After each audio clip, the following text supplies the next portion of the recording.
आम्ही आता जातोय. कुठे जातोय सावी?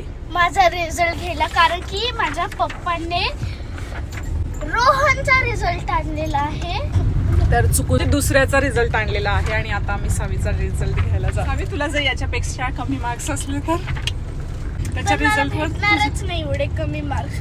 मी तुम्हाला सांगते, मी एवढा अभ्यास केलेला होता. मी माझ्या ट्युशन क्लासमध्ये 12 ते 7 बसली होती आणि एवढे कमी मार्क्स.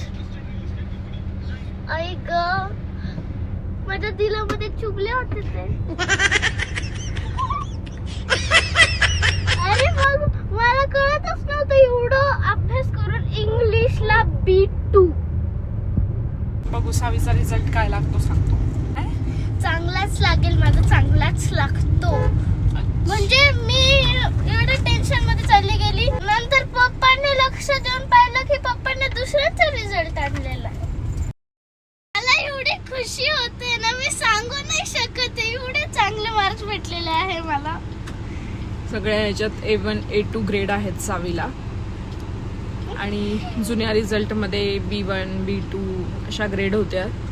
त्यामुळे ती असं दाखवत होती, तिला खूप आनंद झाला. आणि सगळ्यात महत्त्वाची गोष्ट, ती तिच्या ट्युशन टीचरकडे गेलेली आणि टीचरने तिला सांगितलं की एवढे काही खास ग्रेड आलेल्या नाही आहेत. पण सावी घरी येऊन सांगते की टीचर म्हटलं लास्ट टाइमपेक्षा चांगले आहेत. सावीने खोटं सांगितलं आणि आता जेव्हा तिच्या हातात हा रिझल्ट मिळाला तेव्हा ती आम्हाला सांगते की टीचर असं असं बोलल्या होत्या, आता मी टीचरला जाऊन दाखवणार हा रिझल्ट.